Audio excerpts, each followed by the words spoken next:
Hello, everyone.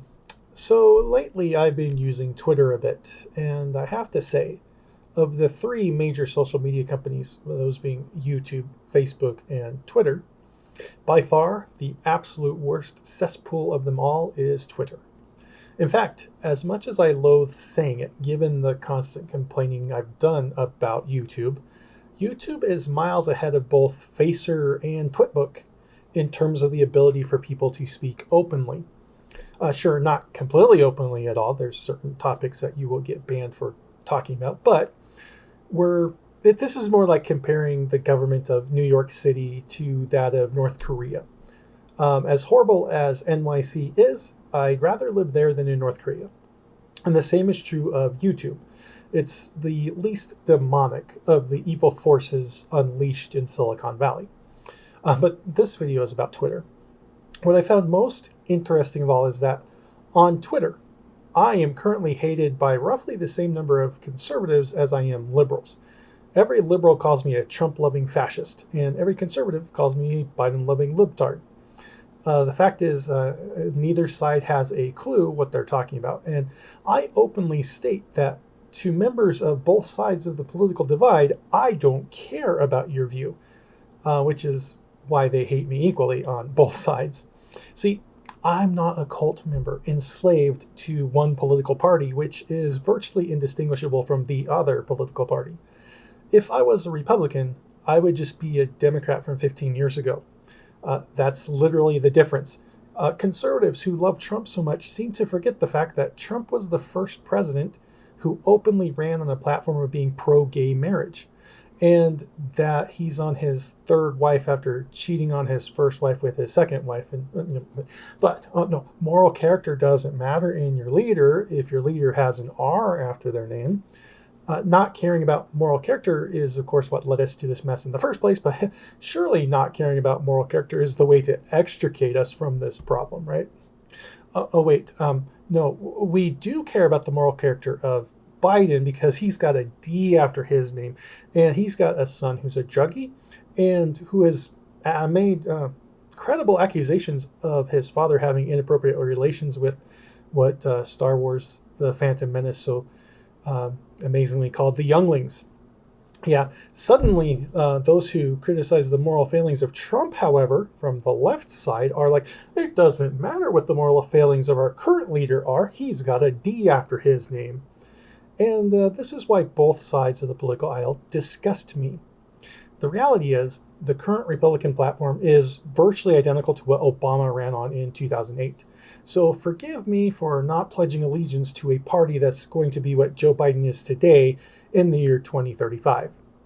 And forgive me for not jumping ahead to that new view of political reality today either, when I don't accept it now either. Reality is, the reason that both sides of the political aisle hate me on Twitter is because I call out both sides of the political aisle equally.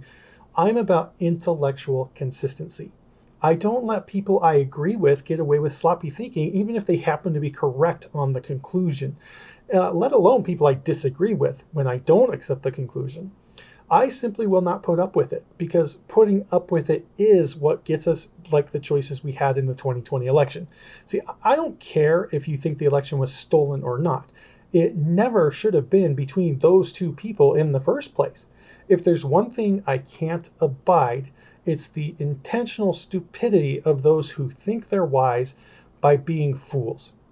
And I mean it on the intentional side. See, I fully understand that there are some people who have never heard certain information. There are other people who have learning disabilities and lack the necessary means to formulate coherent arguments, right?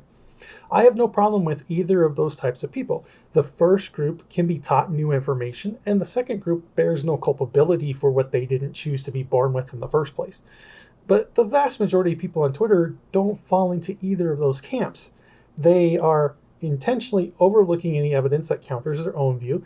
They intentionally malign any opposing view by imputing motives to the other person, and they seek out the worst possible interpretation of anything that someone says.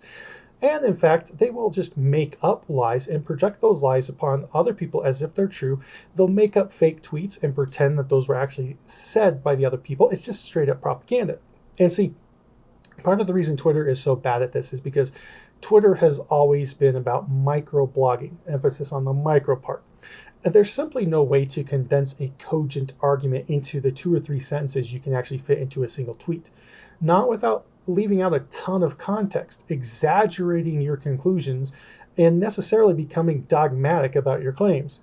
See, there's no room to make any type of clarification on Twitter. There's no avenue in Twitter to do anything other than pontificate, all or nothing dictates about any position you choose. This is why you hear Republicans need to be jailed and demon craps need to be walled up in San Francisco. Neither side can ever see that both parties in Congress are spending your tax dollars to enrich themselves, not you.